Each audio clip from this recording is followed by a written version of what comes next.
कधीच नाही चुकणार तुमचे फेवरेट टीव्ही शोज झी5 सोबत, तेही एकदम फ्री। सावली,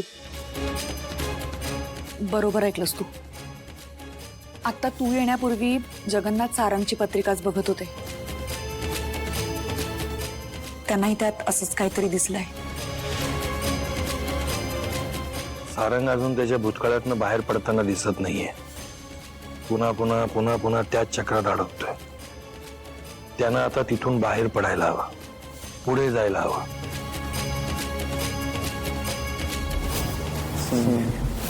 इतके दिवस झाले पण मग त्या अस्मीला विसरू शकत नाहीये।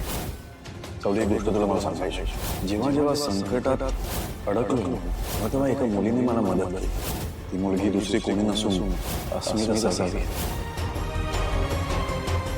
पण तुमच्या चेहऱ्यावरून काहीतरी वेगळं जाणवतंय। सांगा ना काय ते। सारंगच्या आयुष्याला धोका आहे, पण जोपर्यंत तू त्याच्या पाठीशी खंबीर उभी आहेस तोपर्यंत काही होऊ शकणार नाही। आणि त्यासाठी तुला महाशिवरात्रीच्या दिवशी एक व्रत करावं लागेल। व्रत? मला त्या व्रताबद्दल सांगा ना। मी सारंग सरांच्या दीर्घ आयुष्यासाठी काही करायला तयार आहे। बाळा, हे बोलणं जितकं सोपं आहे ना तितकं निभावणं कठीण आहे। हे व्रत खूप अवघड आहे। निर्जळी उपास करावा लागतो, सूर्यास्ताच्या आधी महादेवाला अभिषेक करावा लागतो, आणि सगळं करत असताना इतक्या अडचणी येतात, त्यालाही बाजूला सारून तुला हे व्रत पूर्ण करावं लागतं। आणि सगळ्यात महत्वाचं, कुठेही थांबायचं नाही। सावली, तू काळजी नको करूस बाळा। तुझ्या विठ्ठलावर विश्वास आहे ना? मला खात्री, तू हे व्रत नक्की सहजपणे पार पाडशील। पण सावलीने हे व्रत करायचं नाहीये। का? का नाही करायचं हे व्रत? का करायचं व्रत? कशासाठी करायचं? ज्या घरात तुला मान सन्मान नाही, सून म्हणून तुला दर्जा नाही, तो सारंग स्वतःची बायको मानत नाही, का करायचंय व्रत? खरं तर माझी चूक झाली आहे त्या घरात तुला पाठवून। मी याचं प्रायश्चित्त कसं करू मला खरंच कळत नाही। मी हात जोडून विनंती करतो तुला, नको करू हे व्रत, नको खेळू स्वतःच्या आयुष्याशी। सगळ्या गोष्टी फक्त स्वतःसाठी करायच्या नसतात, हेच संस्कार आहेत माझ्यावर। मेहेंदळे कुटुंबात सुख आहे पण समाधान नाही। आणि तुम्हाला माहिती आहे ना, तिलोत्तमा मॅडमचं किती जीव आहे सारंग सरांवर। त्या माझ्याशी कशाही वागत असल्या ना तरी त्या हे सगळं फक्त आणि फक्त सारंग सरांच्या सुखासाठी करताय। तिलोत्तमा मॅडमच्या पण एक आई म्हणून आणि एक सासू म्हणून काही अपेक्षा आहेत।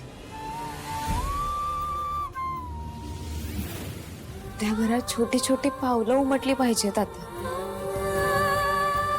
तिलोत्तमा मॅडम बाळाच्या रडण्याचा आवाज ऐकायला आसुसलेले आहेत, हे त्यांच्या बोलण्यातून जाणवतंय। या जगात मूल होत नाही म्हणून मुलांचं दुसरं लग्न लावून देणाऱ्या बायका बघितल्यात मी, पण त्या तशा नाही आहेत। तुम्हाला सांगू, त्यांनी ऐश्वर्या मॅडमच्या इच्छेचा आदर ठेवून अमृता वहिनींकडे फक्त एक छोटीशी अपेक्षा व्यक्त केली। तुम्हाला माहिती आहे ना, जर त्या खरंच वाईट असत्या तर त्यांनी एव्हाना अमृता वहिनीनं घराच्या बाहेर काढलं असतं, पण नाही, त्यांनी तसं नाही केलं। त्या संयम ठेवतायत, त्या वाट बघतायत। आणि मला विश्वास आहे, जेव्हा मेहेंदळे कुटुंबात बाळाच्या रडण्याचा आवाज येईल तेव्हा तिलोत्तमा मॅडमच्या हृदयाला मायेचं पाझर फुटेल। या मूर्ख मुलीची इतकी हिंमत. ही मुलगी त्या घरात मूल होण्यासाठी प्लॅन करते. नाही नाही, मी असताना मी हे होऊ देणार नाही. या मूर्ख मुलीची इच्छा मी कधीच पूर्ण होऊ देणार नाही. जोपर्यंत मी जिवंत आहे तोपर्यंत त्या घरात पाळणा हलू देणार नाही.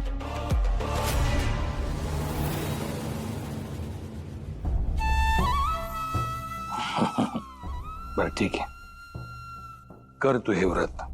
झालं तर चांगलंच होईल. पण अजूनही मला असं वाटतंय की तू खरं सारंगसाठी व्रत करू नये.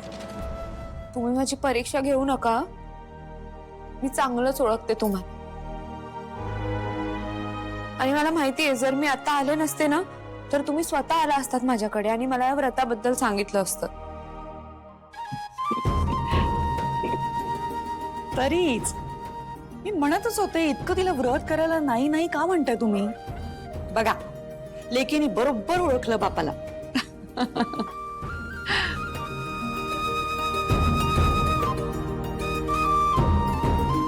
बरं, उशीर झालाय खूप.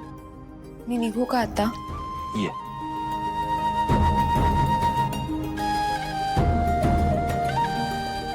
घेते मी.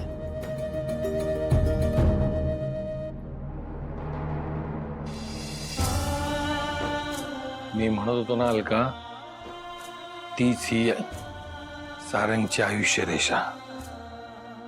ती हीच. काय म्हटली ती? मेंदळे कुटुंबात सुख आहे पण समाधान नाही. ते समाधानही येणार माझ्या लेकीमुळे. इतकी वर्ष सगळं असूनही तिलोत्तमा ज्या सुखासाठी तडफड करते ना, ते सुख सुद्धा छोट्या पावलांनी येणार. तेही माझ्या लेकीमुळे. माझ्या लेकीमुळे. देवा,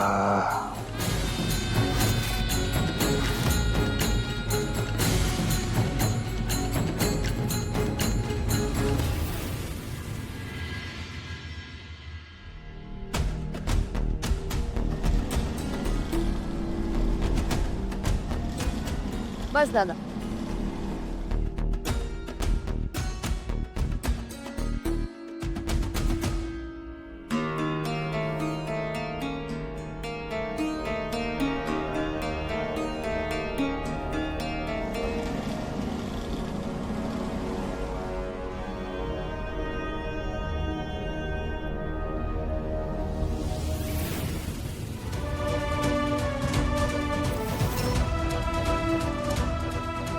सारंग सर, नाही आज जा. हा नाही नाही, मला माहिती आहे, मला माहिती आहे. तुम्ही आज जा. काय पण तुमचं काय म्हणणं आहे?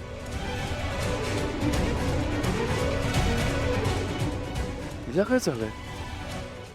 झी 5 ॲप डाउनलोड करा आणि पहा सर्व एपिसोड्स एकदम फ्री.